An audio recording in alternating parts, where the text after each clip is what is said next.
I have been teaching tarot for about 5 years now through Hearth Wisdom Store, and I have a passion for tarot. I love teaching it from different perspectives, from different angles, and using and incorporating different types of information in order to approach tarot in a way that hopefully will make it less daunting, less overwhelming. And so it's a chance to kind of break it down into different topics and whatnot. And I try to create every tarot class so that it is a standalone class. And this month is the perfect month to kind of address and talk about tarot in terms of thinning of the veil, and how this period of time allows us to better connect with messaging, ancestors, and kind of work through listening better when it comes to tapping into that communication channel with divine. I believe that tarot is just a communication tool that we use to tap into our subconscious, to tap into our spirit guides and our ancestors and our divinity, and with divine universe, to better understand messages or questions that we might have, get some insight. But I also think that we have free will. And so sometimes, what we do with that information changes the path or the trajectory that we're on. And so I think this is a really great season of trying to learn a little bit more about how those messages get sent to us, or what certain messages are being brought to us. We're going to focus exclusively on kind of what I would consider our veil type cards, or cards that represent the veil. So for people who are joining in the playback or virtually who don't know me, my name is MiRah's, Mamba MiRah. I am the owner of Hearth Wisdom Store. I have been a tarot reader for about 15 years. I didn't do a lot of like in-person, or not person, like public readings until I opened up the shop 7 years ago. But most of the times it was just friends and family or whatnot. But I learned through a lot of different experiences with tarot, took a lot of classes, and engaged more. Come on in, we're just getting started. So welcome to the class, and welcome to this month's topic, which we're going to talk about tarot and the veil. If you want previous classes, we do have an entire arsenal of classes and topics, because since we started doing virtual classes online, we started recording all of them and creating an archive. So we have what's called a virtual grimoire. You can go online, set up a student ID, and you can access past classes that we have. And we've got everything from tarot and astrology and numerology and colors and animals, and a lot of different topics that might interest you when it comes to learning about tarot. So there is an archive of these classes online that you can get access to. If you're joining this class, you're going to get a discount code so you can access the playback on this class later on with that code for free, since you've already paid for the class. So one of the ones I wanted to kind of highlight was this class last year, specifically focused on tarot and ancestors.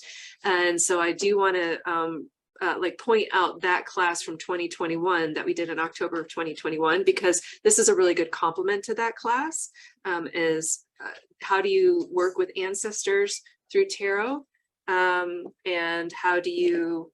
We're back online. So so if you wanted to go back and see that class, it's in the grimoire. I try to focus on a deck that feels appropriate for each class. And so this month I brought out the Jack-o'-lantern tarot. We have a few of these in the store. It's very Halloween themed, very seasonally themed, but I thought it had some really good images to kind of talk about this topic.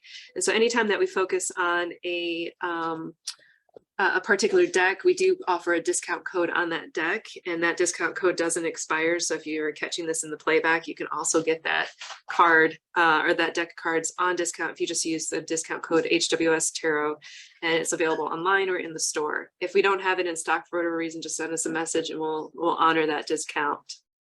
Okay, how familiar is everyone with the term the veil? Or if you've heard the phrase thinning of the veil or lessening of the veil?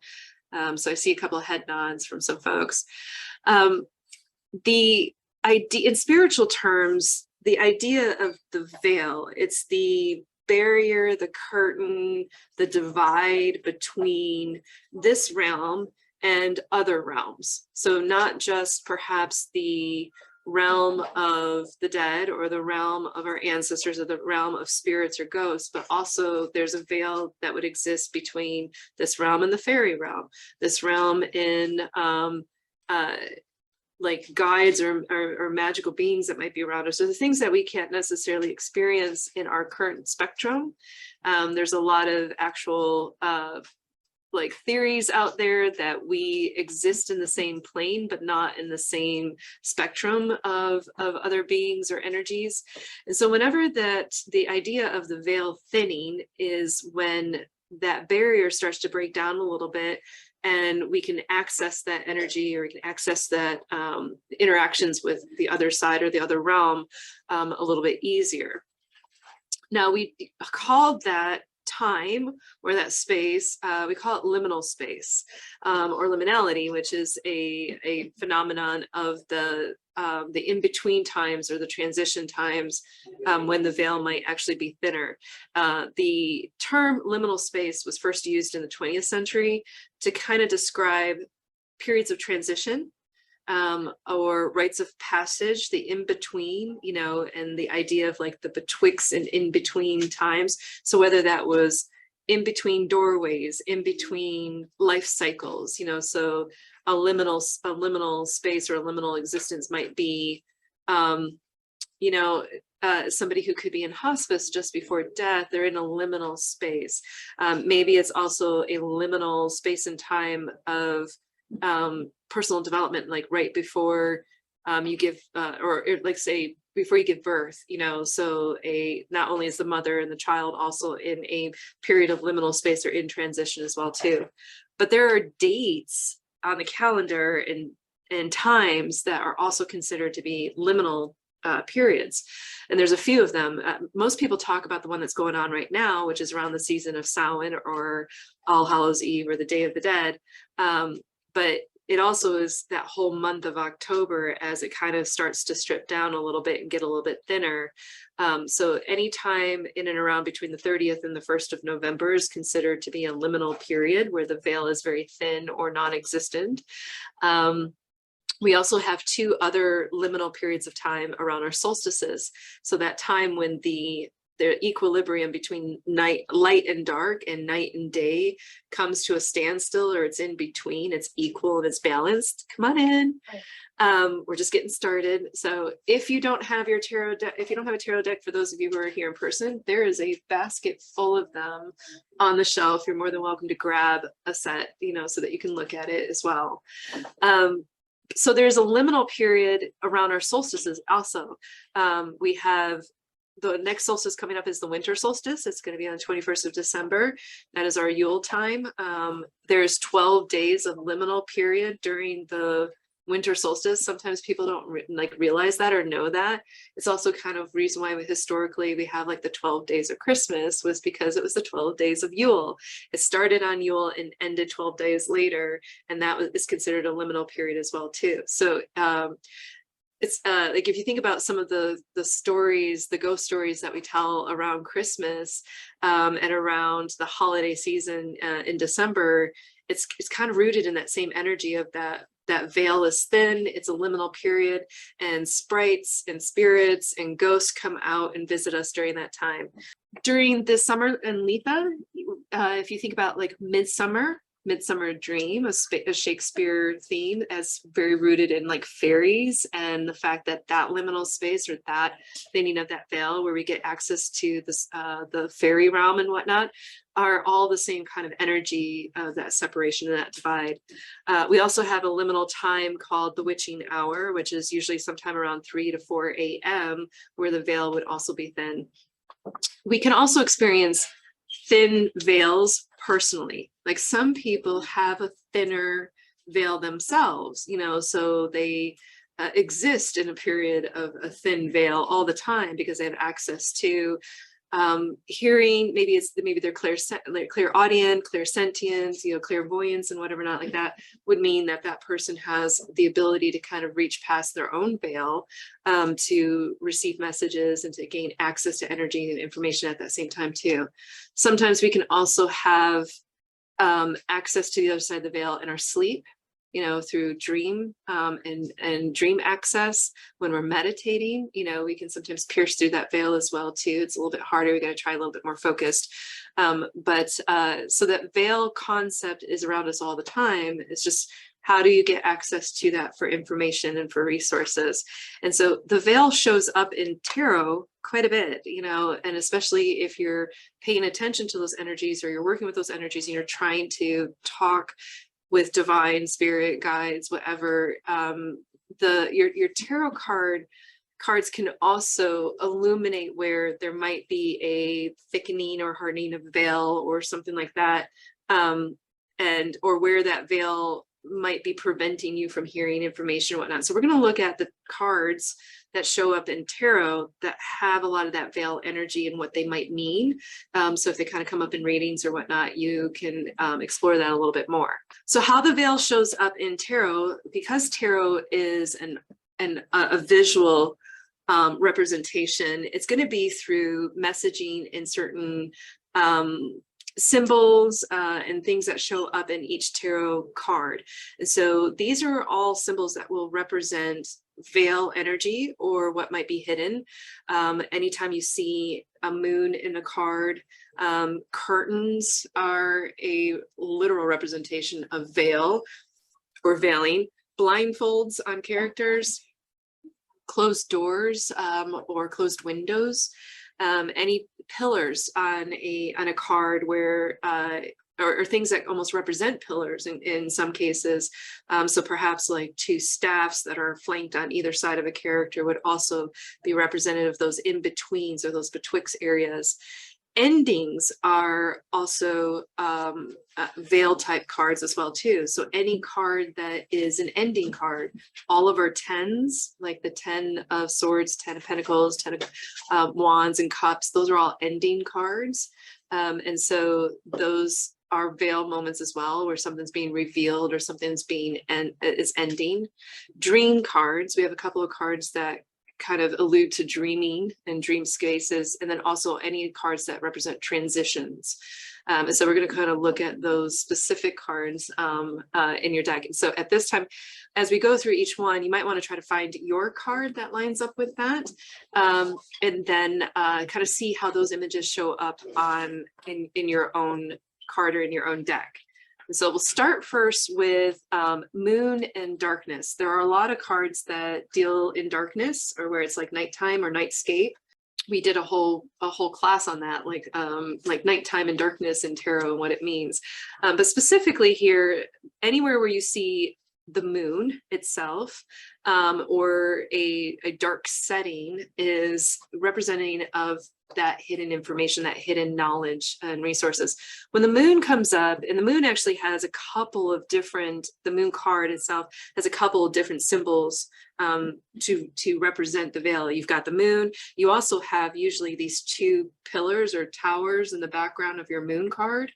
And so that could be where you see the in-between time. Usually it's in the distant horizon, so it might mean that you won't cross or find out that kind of information for a while. Like you're going to have to go on a journey or go explore or go find that in-between and do that rite of passage.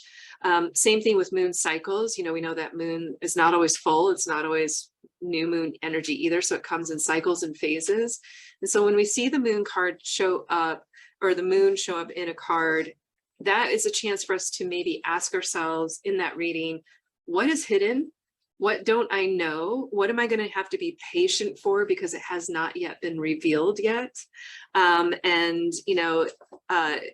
Everything gets revealed in its own timing, its own sacred timing, or its own liminal timing as well. And so two cards where I wanted to show the example of this is the moon card, also the 8 of Cups. usually has a moon in that card as well, and it's also at nighttime. Both of those cards might also have almost like a little bit of a dawning. If you notice in these examples, the sky is dark and then there's a lightness to the end.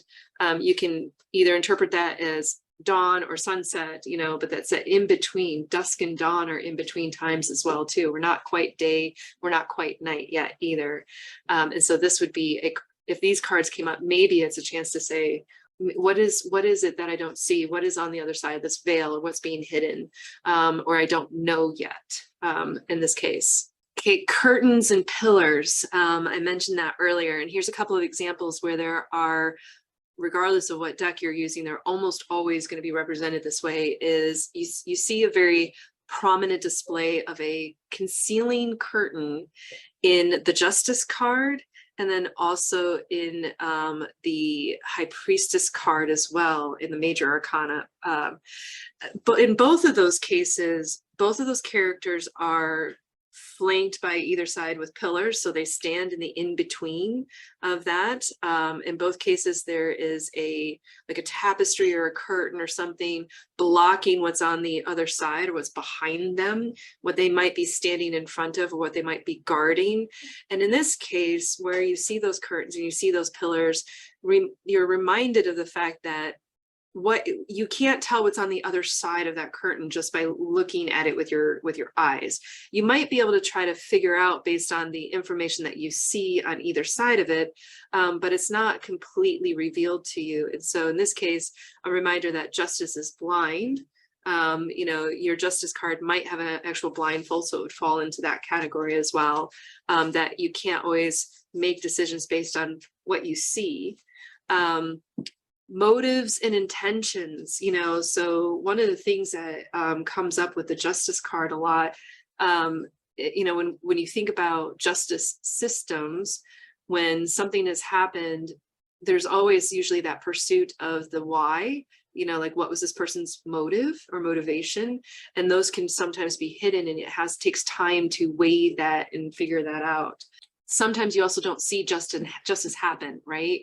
If you believe in karmic cycles or you know, the process of justice could be very slow, and so sometimes things happen, or justice happens, or wisdom and knowledge happens long after we're no longer there to see it. We've moved on, you know, we've traveled on. We're not there waiting for the curtain to drop to reveal justice or reveal hidden information and knowledge. And so sometimes it's a reminder that justice sometimes happens when we can't see it, you know. So, you know, you have to kind of trust in justice, and we believe in justice as an ideal and as a concept, but it doesn't always happen in a way that we feel it. It doesn't always happen in a way that we see it or that we can measure it.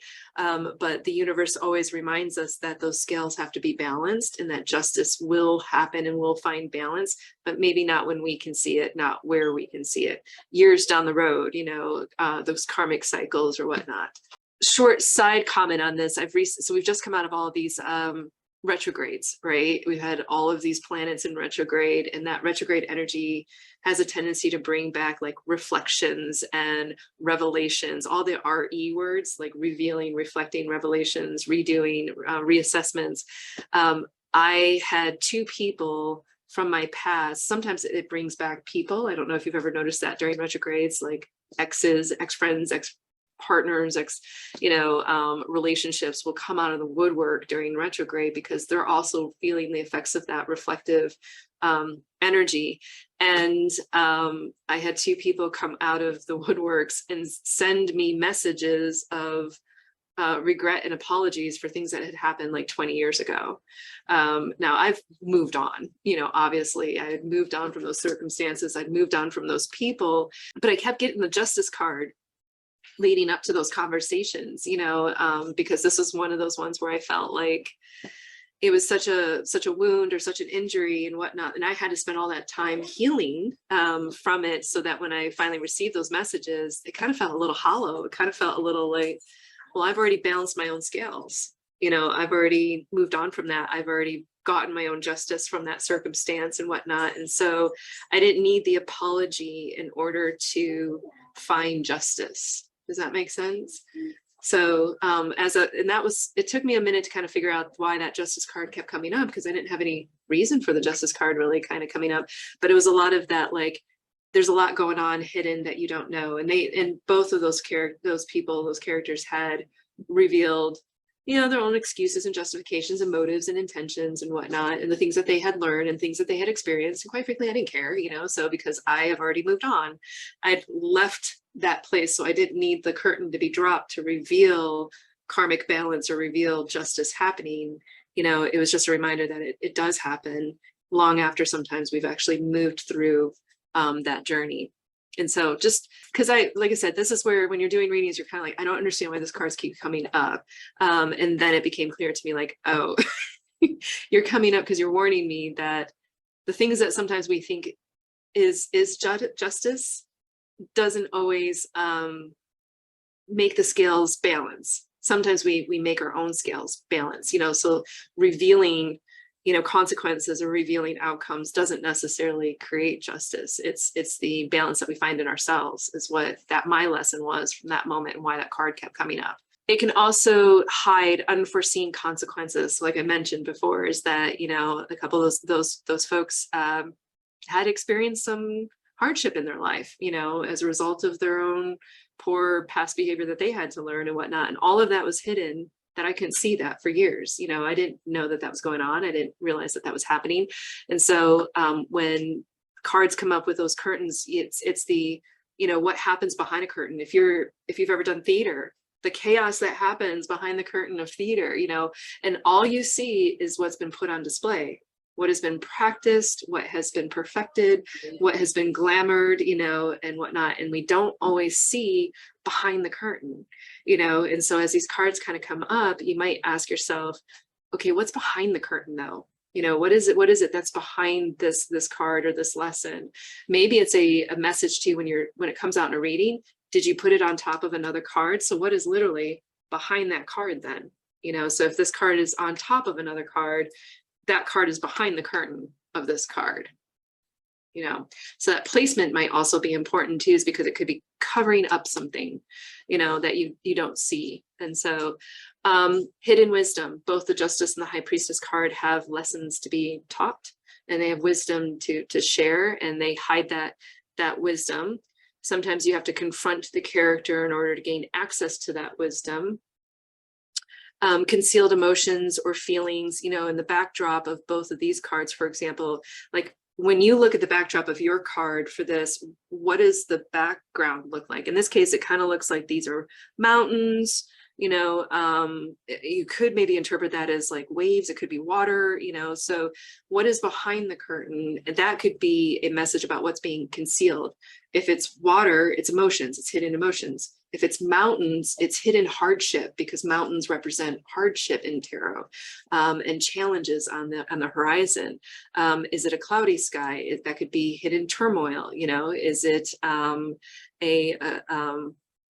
you know, whatever is in the background of that could be very much also revealing about what's being concealed behind that veil, right?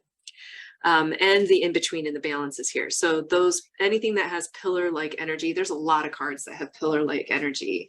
So I didn't bring them all in, but anytime you see something flanked by two columns, two staffs, two swords, or on either side, that is representing an in-between. So that can be added to that message of that card is, what are you in between on this one? What are you undecisive about? What are you undecided about? Unbalanced, you know, perhaps not seeing clearly all the options, you know, because that's an in between, that's a veil. And you have to make a choice to cross it, or to move forward, or move past it, or stay on this side of it. So when we look at some of those cards where you see things being flanked on either side of the character, you know, or archways or gates, you know, I think about like the Nine of Pentacles sometimes is represented by a gate or an archway or a doorway. Then that can be also representative of this idea of the veil, which is there's something hidden on the other side of this that is not overtly transparent in this card. So you have to dig a little deeper. Maybe that might mean you might need to lay out some additional cards to try to reveal this information if you're struggling with, like, why did this card show up? You know, and so if it's, well, it's blocking something. All right, then lay out some more cards to maybe clarify. You know, what are you blocking? You know, what's behind this door? What's behind this curtain? You could ask that question. You know, you could ask tarot and say, hey, I see that there's some things here hidden. You know, maybe reshuffle the deck and say, show me what's hidden, and then start laying some additional cards out to get that message as well too. Have you ever thought about this in tarot, like, or like notice this kind of energy or notice these kind of images, and ever experienced that feeling of like, I don't understand, or I don't get it, or why are you here in this reading? A little bit. I've never associated the veil though with tarot, which makes sense. Yeah. It's just layers of interpretations, you know, and like I said, all these classes are designed to kind of approach it from a different concept, you know, and each month we just explore a different concept, you know, so, and since it's the month of the veil, I thought that this would be really appropriate to talk about, you know, and maybe if you keep track of your personal readings, like if you journal your tarot readings, go back and go look at those cards again and see if this month you've been having readings that have been very veil-like.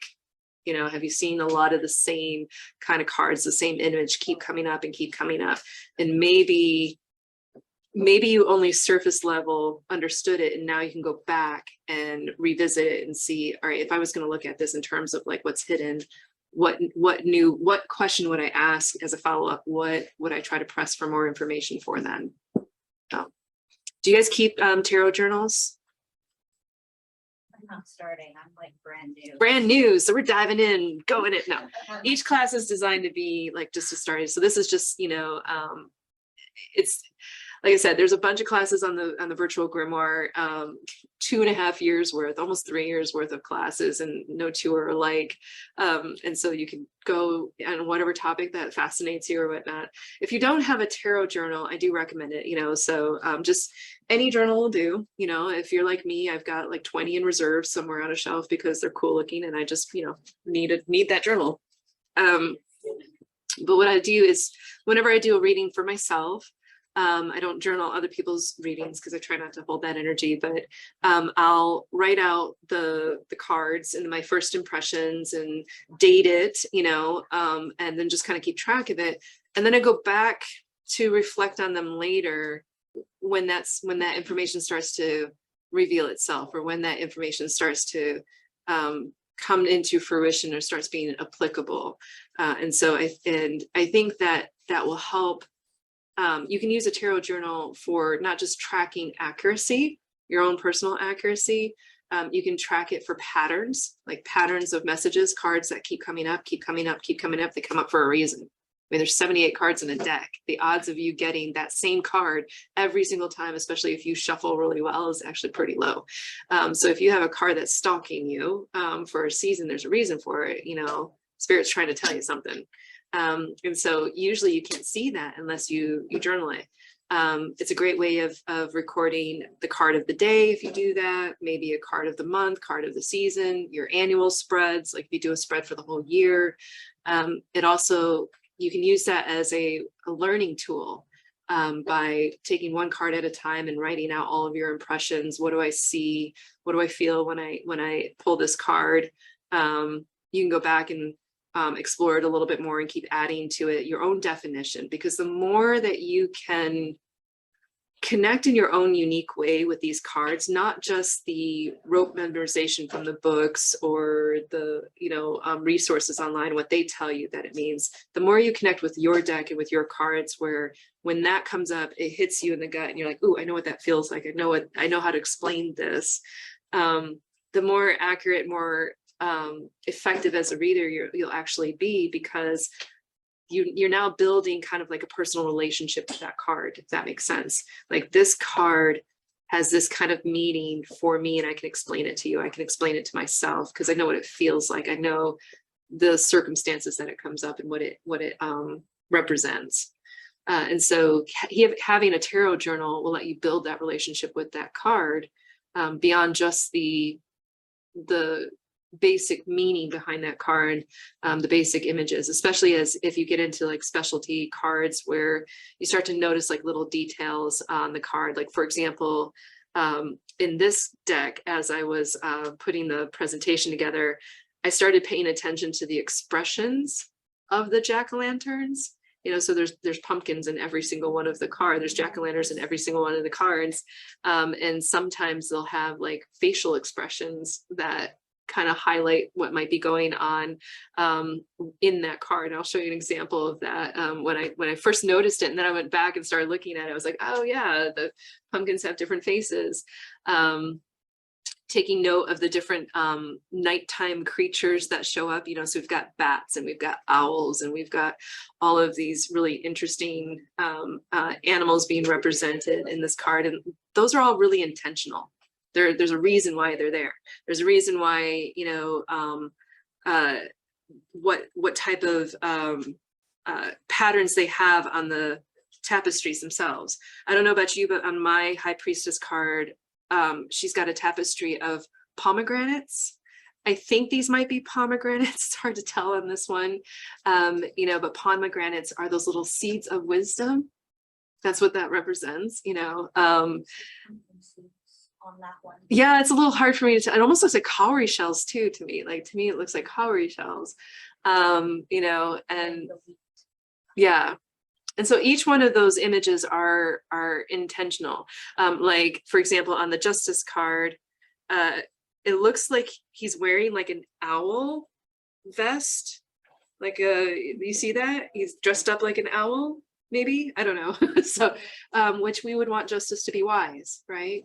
You know, and so plus it's a representative of air, you know, and if you think about like Egyptian mythology about Osiris weighing the heart against a feather, you know, like what was your intention, you know, so is your heart heavy or is your heart as light as a feather? And so those scales get tipped and you get weighed, you know, and measured for worthiness and stuff like that. So it allows you to look at that and maybe turn that into a deeper meaning for you, and how you express that to yourself or to other people when you're reading for other people, right?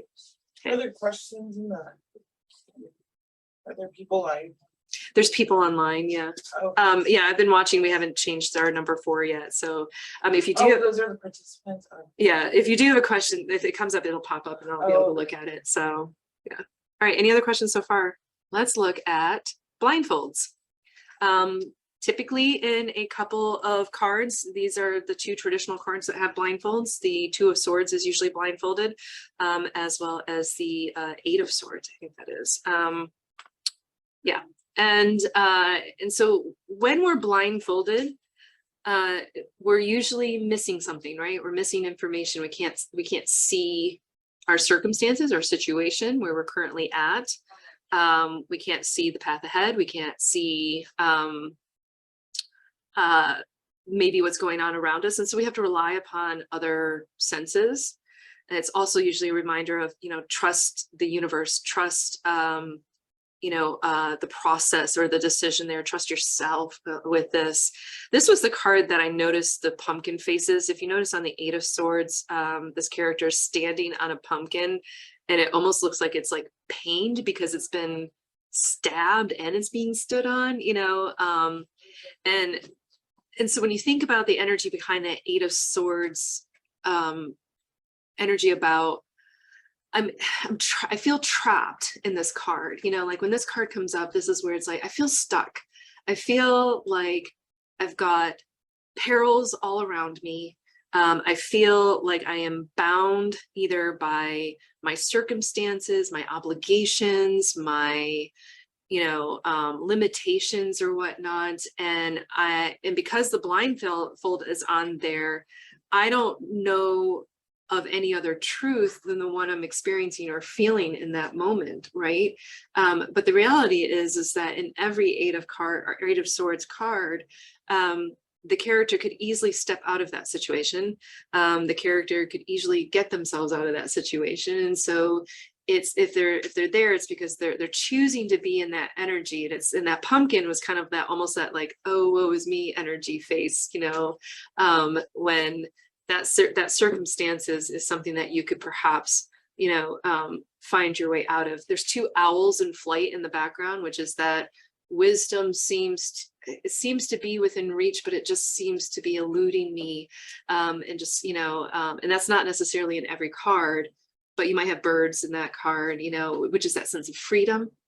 Birds are a sense of freedom and movement and whatnot. And so blindfolds with the veil, this is where sometimes it's looking at the, like, you have that normal meaning between those cards, the Two of Swords, making a decision, heart or head over heart type decisions, or difficult decisions, challenging decisions. But the veil here shows up in the sense of, like, maybe I don't know why. Why do I have to make this decision? Any outcome could be a challenging outcome because we're talking about swords here. Why am I in this situation? Why am I put in this circumstances? In this case, either one of these are both challenging. And so perhaps the veil that's here, what the blindfold is concealing, is the purpose. Like, why do I have to go through this? Sometimes we go through stuff and you're like, why did I have to do that? Why did I have to go through that? I had to learn something. I had to learn something about myself. I had to learn about my own confidence, about making those decisions, trusting myself, trusting maybe my other senses. Maybe I couldn't trust my eyes anymore. And so I needed to trust my ears, maybe I needed to trust people's actions instead of like their words and their behavior, or how they were presenting. Again, that stage, I can't trust what I'm seeing. So now I need to go within and try to determine how to process all that additional information. I got to go on the other side of the veil here, because it's blocked out. I can't see that. So I need to tap into my intuition, my gut, my wisdom, my knowledge and whatnot, because my eyes, what I can see, is being blocked. Doors and windows. I mentioned this earlier at the beginning of the presentation. Unfortunately, this deck does not have a lot of representation of doors and windows. Most of the settings are outdoors, so I didn't have an example for this deck to show you. But whenever you are confronted with a closed door, a closed window, or something within the tarot card that is blocking either an exit or an entry or a progression. It could also be gateways blocked, so if the figure is in front of a gateway and blocking the path, or like I think about perhaps like the Nine of Wands, the Seven of Wands tend to have a lot of blocking energy behind it. It's blocking your path. Those are, again, another veil moment here. But in this case, this is one that the veil is very solid. It's very closed off and you're not able to get on the other side of it. Perhaps you're blocked off. You're not able to receive messages. I think about like the Four of Pentacles in my deck. It's this old man sitting on the front steps of a building and the door is closed behind him, and he's kind of holding that pentacle, kind of curmudgeon-y and whatnot. And it's a very blocking energy for your own abundance. In this case, the veil represents here is perhaps a mindset. It's that scarcity mindset. It's that I'm not worthy mindset, or I have to, I don't want to take a risk, or I don't want to take a leap. I don't want to take an investment. And so I withhold and I block my own abundance in that process because for me, that's the Four of Pentacles. And so depending upon your deck, there might be a doorway or blocking. I have one on mine. That's what. And your wishes. Yeah. Yeah, he's sitting on the front porch with his pentacle there. It could also represent blocked intuition, like your third eye is being blocked. It can be blocked truth. Somebody has closed the truth, the door of truth on you. Untapped potential. So, the ability of not being able to access information, skills, resources, whatever not, that if that information, that realm is not accessible to you. And so you've untapped potential on the other side, not evolving in your spiritual connectivity or connectedness, and that not listening to your guides, not listening to spirit, maybe their tarot cards are telling you you're not listening, and so I keep blocking this information from you because you're not listening, and And it can be very representative of that veil being closed. We don't always want the veil open. All right. So sometimes that can be very challenging, depending if you're a clear sensitive person, you know, whether you're clairaudient, claircognizant, clairsentient or whatnot. If you're sensitive in that regard, you may not want that veil down all the time. So sometimes you want that curtain to be pretty, like, not see-through, you know, but then there's times when we close that veil, we also close access to the information and the resources that are on the other side of that as well too. And so just kind of paying attention to how tarot interacts with us with those messaging about you're too closed off. You know, I want to tell you this, but you're not ready to hear it yet. You know, so I'm going to leave it on this side of the veil. I'm going to wait for you to go on that journey. And then when you're ready, you can pass over on the other side and I will reveal, I'll pull back the curtain like the Wizard of Oz and show you everything that you need to know. Yeah. So if we think about all the times that pop culture, we've made reference to pulling back the veil, in our lifetime, when we see that, like sometimes when we open up curtains, we let in light. You know, I don't know about you, but I got like those thermal blackout curtains, you know, and whatnot. So when they're closed, no light's coming through there at all. It could be a state of mind. You know, you're in darkness and you need to pull open those curtains to let in the light. You know, maybe what you're thinking is limited by the shadows of your own thoughts. You know, I think sometimes these veil cards can also represent when we're in negative energy, low vibrational energy, when we're in depressive energy, self-limiting thought type energy. And the message on the other side of the veil is to, like, you need to open these curtains or pull back this veil, because you're not seeing your own light. You're not seeing your own potential. You know, you're not seeing the things to be grateful for, or to raise your vibration up as well too.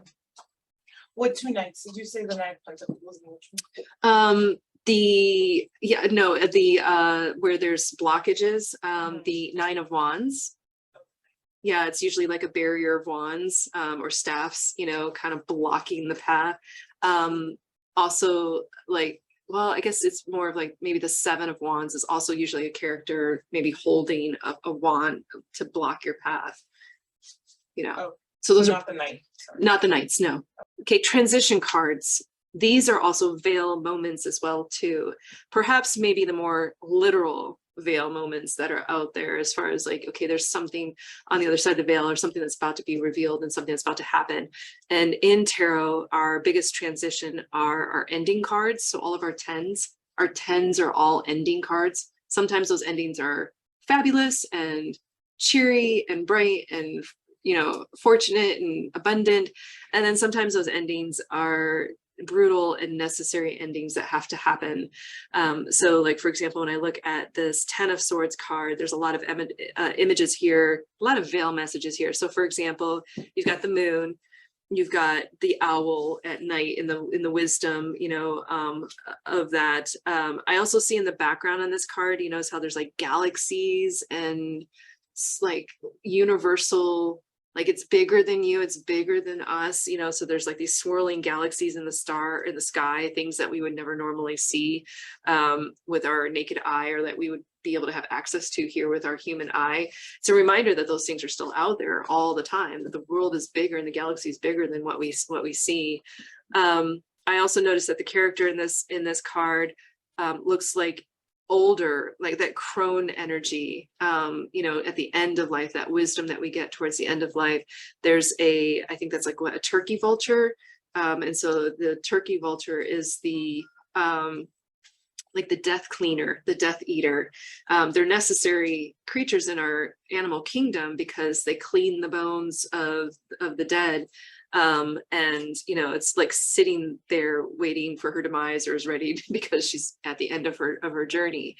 And so when we die, we become the ancestors of our next generation. So we literally cross the veil at our death, you know, and on the other side of that journey, that's there. And our hardship is over, and our path of hardship is over, and that there's that ending, and it's a natural ending.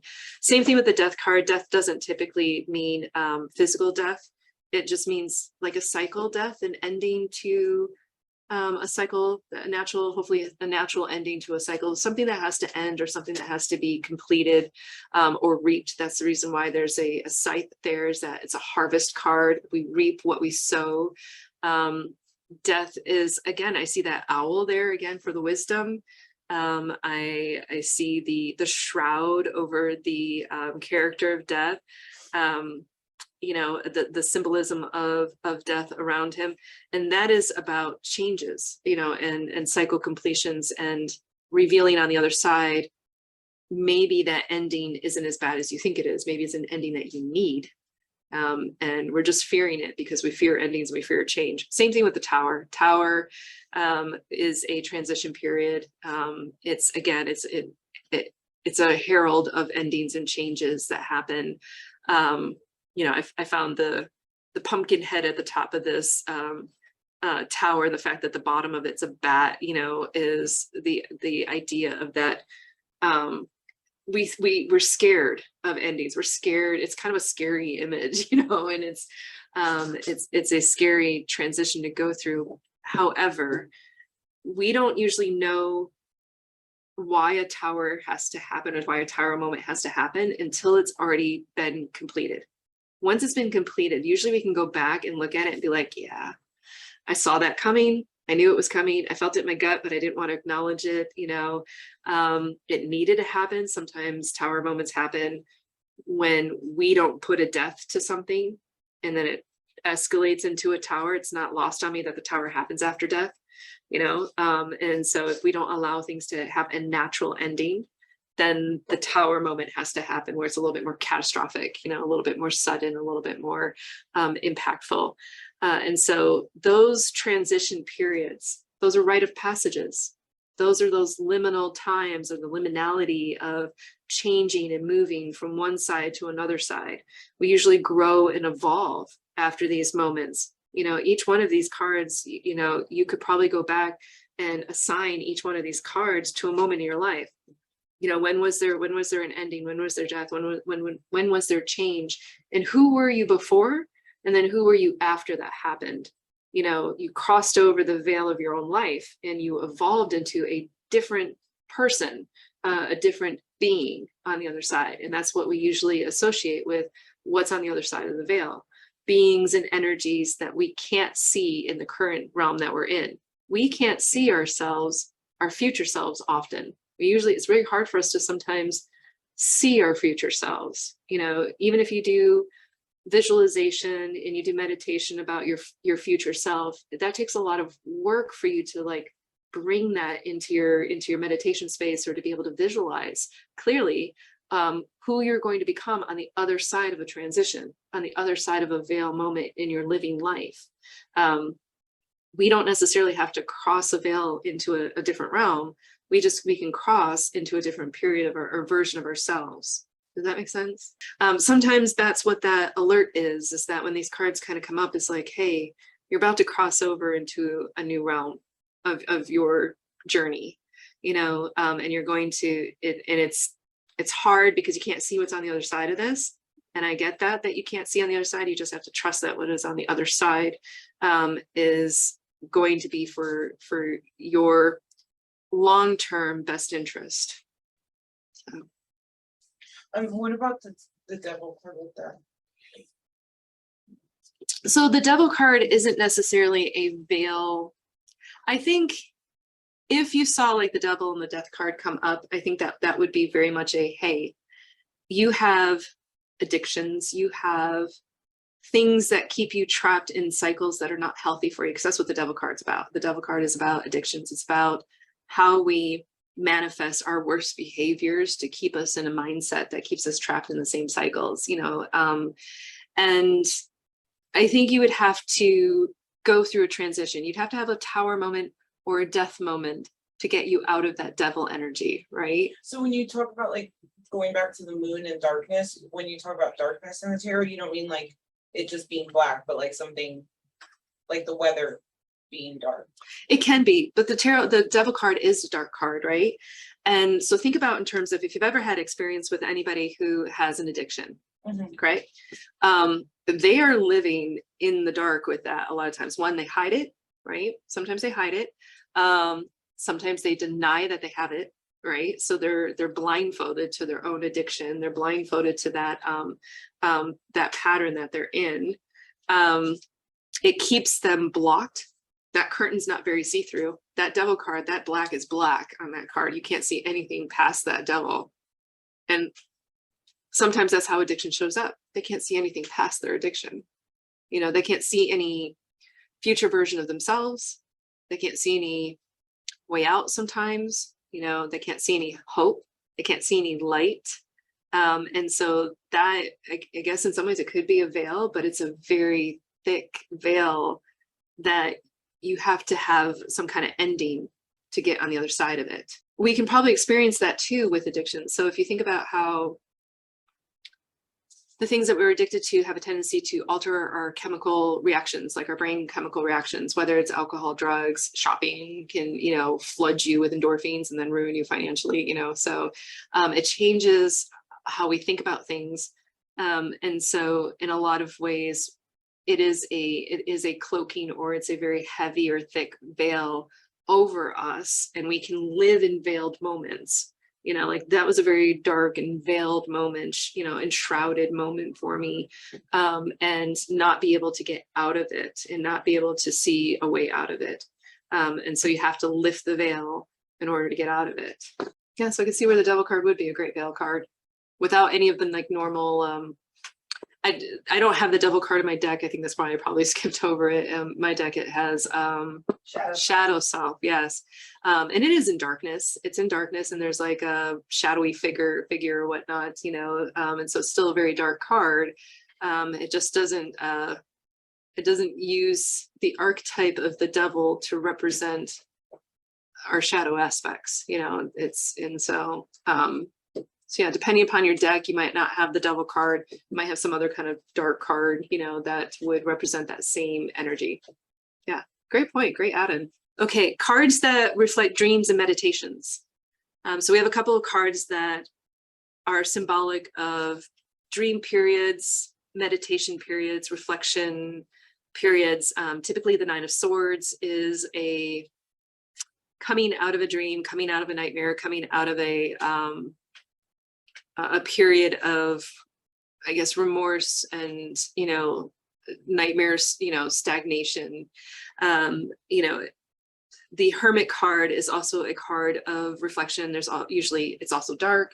It usually has a moon, you know, and so there's a reflection there of that type of veil. And in this case, the veil that needs to be lifted here is introspection, listening to your subconscious, you know, maybe paying attention to your dream cycles, you know, and your meditation cycles. What images are kind of coming up when you're meditating? What images are coming up when you are in your subconscious space? If you've ever had reoccurring dreams or images in dreams or whatnot, that is the like messages from the other side of the veil trying to get your attention and try to give you those messages and to break through. Spirit guides can sometimes try to speak to us through meditation and through dreams. You know, we have more access to our subconscious into certain brain frequencies or brainwave frequencies when we're in a meditative state, when we're in a dream state or whatnot, that can kind of part that veil aside to be more open, you know, to hear those messages or to get that insight, to wake up from perhaps, you know, that what we believe is a reality. You know, like if you've ever woken up from a dream that you thought was real, you know, especially during this time, I don't know about you guys, but during this liminal period while the veil's thinning right now, I've had some very like lucid dreams, very vivid dreams that I'm remembering, and you know, wake up and you're like, wow, okay. And you have to like check yourself. You have to check your surroundings. You have to check your reality when you wake up, because you're not sure what's my dream and versus what's my reality. And so as those cards kind of come out during the season of liminal, it's really that reminder of like, hey, check your reality. Check where you're living. Are you living in a dreamscape, you know, or are you living in the real world, you know? And that can be part of that messaging as well too. The Hermit usually goes to retreat in order to get introspection to himself or to herself, the ability to reflect and to spend time with yourself to learn more about who you are, to look past your own mask, to look past your own blindfold when, you can't do self-reflection with a blindfold on. So the Hermit card is sometimes a reminder of that, like, listen, you have to be able to self-reflect, but you can't self-reflect if you are blinded to looking at this, and so you have to shine light on there, and you have to go into that hidden space. And sometimes you have to go into isolation, away from all the noise, all of the additional inputs or whatever not, and be alone with yourself in order to better understand yourself. So those are just a few of the cards that I would say are representative of the veil in tarot. I like to pair up these classes with a spread that you could use that kind of taps into that same topic or whatnot. This one I found online. There are spreads for everything. Like all you have to do is get on Google and just Google some kind of a phrase. Pinterest. Yeah, Pinterest.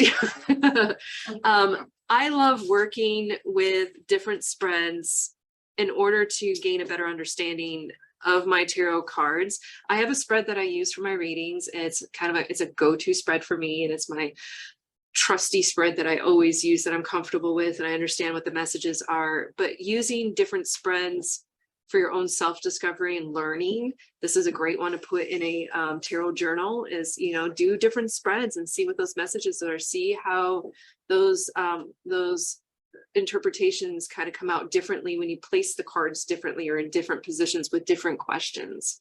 A lot of how we have a whole beginner's class on tarot that talks about just the basics about tarot. And one of the topics in there is about, like, your spread matters, in some cases. Whether you use one or not is neither right nor wrong. I know people who don't use spreads, they just lay out cards. Sometimes I do that. Sometimes the spreads are a way to structure the question, and to get, I don't know, the Virgo in me has an appreciation for the analytical layout of a spread. Whether or not you use a complicated one or an easy one is really kind of up to you and your own comfort levels. But when you are intentionally, purposefully using a spread for tarot will adjust its messaging to fit those questions. Now you just have to practice interpreting that message to a different question each time, or a different aspect of the spread. And so the more spreads you practice, the better you're probably going to get at tarot. Yeah, but find one that really works for you. But practice other spreads too. So after the class, there'll be a little bit of time for us to linger. If you guys want to play with these spreads, we can play with these spreads for a little bit for those who are here in person. And so we'll come back to this slide if you want to come back to it, and I'll be available to kind of help out with that. So our next class will be in November. I don't have a topic yet for that one. They usually just kind of pop in as downloads from Spirit at some point, as what they are. But just a reminder on this deck, this is the Jack-o'-lantern tarot that we used. I have one up here if you guys want to kind of flip through it and see it. Like I said, those are always available at a discount when we feature them in a class, at any time. The virtual grimoire access. So here's where you're going to go if you want the previous classes or this playback. This playback will probably be online in a couple of weeks. It usually takes us about a week now, because we've gotten a whole system finally down about getting these like reloaded up to our virtual grimoire. But when you go to here, you're going to want to go to classtra.org first, right? So if you've never set up a profile, start with classtra.org. You're going to set up a student ID, and you'll have your own kind of like portal access. And then you go back to the browser and you type in hws.classtra.org, and you're going to find our virtual grimoire. And so this class and all of our previous recorded classes, not just tarot, but other classes that we've conducted or whatnot, are in that virtual grimoire. And so you'll be able to get access. You'll use this code and access this class online for the playback piece of it. Okay. Yes. When I tried to get into classroom.org to set up a student profile, it didn't let me. It kept asking for different codes or different things, and it wouldn't let me get into yours or just the regular. You'll send me a message then and with a screenshot of what you're confronting on that one, because Clastra should be free to set up. It's like a free access platform. And so, but sometimes I don't like the way that they have you register. It can be a little confusing because you have to like create your own domain name, you know, Yeah, that's. it can be whatever you want. It could be my personal virtual grimoire. It doesn't matter. I mean, it does have a way of protecting the name. So it's kind of like a user ID or whatnot, but you can name it whatever you want. When you set that up with that domain name, that's your domain name, not ours, you know? So if you try to use ours, it's going to block your access to it. And so when you set it up and you set up the, your account, when you go back to the browser up in the web browser and you put in this in the web browser, it will then bring you to our virtual grimoire. So, but yeah, if you're still running into problems, just screenshot and send it to us in a message. We'll try to troubleshoot it as best as we can, since we don't have an IT department or anything. So, okay. What questions do you guys have? Did this at least pique your curiosity at a different way of approaching tarot or looking at some aspect of tarot that you hadn't looked at it that way before? So that's my intention with these classes, is that there's classes that are very, very in-depth academia ones. Like there's, like I said, on the virtual grimoire, there's classes about tarot and astrology, and I deep dive into tarot and astrology, you know, go through all the cards. That one's like a 4-part series, you know. We've got tarot numerology. There's a couple of them that are like series classes, like in the sense of like each one of the suits. I have a whole class on the swords, a whole class on pentacles, whole class on you know, the major arcana and the fool's journey or whatnot. And so as we build out these classes, we want to focus on a lot of different topics because people approach tarot differently. And so sometimes we're just looking for that one thing that maybe you connect with that opens the doorway for like, oh, now I get it, you know, and so now I can connect with this a little bit easier. Because I don't know if you're like me, I tried memorizing tarot and it was just overwhelming. We have a class on reversals. We have a class on all of these different ways of reading and interpreting tarot, with the hope that you learn just a little bit more and just a little bit more exploration. So how do reversals go into play with the veil messages? Like with the veil.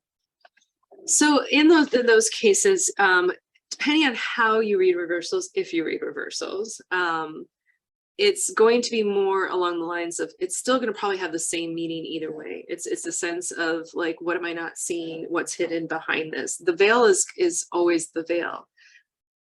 When you're reading those cards, when the card first comes up, you're probably not going to immediately think of the veil when it first comes up. You're going to look at the card and you're going to look at its placement with the other cards and whatnot and have an interpretation for it. This just allows you to have that extra added, like, oh yeah, by the way, we have veil representation on top of this. And so if you never looked under the card, you know, like depending on how you stack your readings, you know, maybe you have a cross card and you never thought about how that cross card might be influenced by veil energy. Maybe now you'll look at it in that way and get a deeper energy and understanding about it. I wouldn't necessarily take a reverse meaning of this, you know, so because even in its upright position, the high priestess is still veiled. Right. So, you know, it just might be more like how I would interpret the high priestess in reverse is a lot of ego in the way of getting on the other side of the veil, you know, as far as like, why can't I unlock this energy? Why can't I unlock this information? Probably because you think you know everything. So the veil's there, but it's the reverse priestess energy that's blocking it. That's your blockade. When the high priestess is in the upright position, the high priestess is aware of the veil and knows how to pull that curtain back. The high priestess knows how to check their ego, and to be able to unlock knowledge and wisdom, you know, from a place of insight and intuition, and, you know, reflection and self-reflection. So the veil is accessible to that. I mean, she can turn around and just pull it back. I know what's behind this veil. You know, a high priestess in the upright knows exactly what's behind that veil. You don't, you know, the person who's confronting the high priestess. But a high priestess in reverse is that kind of energy that's like, I know everything, I don't need to know what's on the other side of this veil because I already know what I believe on the other side of the veil, regardless if it's right or not. Right? So yeah, I just would interpret it that way. Veil still exists. It's just now what's confronting it or what's blocking it or what's on this side of it. What is the energy on this side of that veil? All right, well, I appreciate you guys joining us online and in class, and I look forward to seeing you guys at the next one. And with that, I'm gonna log off and we'll linger around here for a little while and play with some tarot until we get ready for the next thing tonight. So, okay, awesome. So thank you, take care, we'll see you at the next class.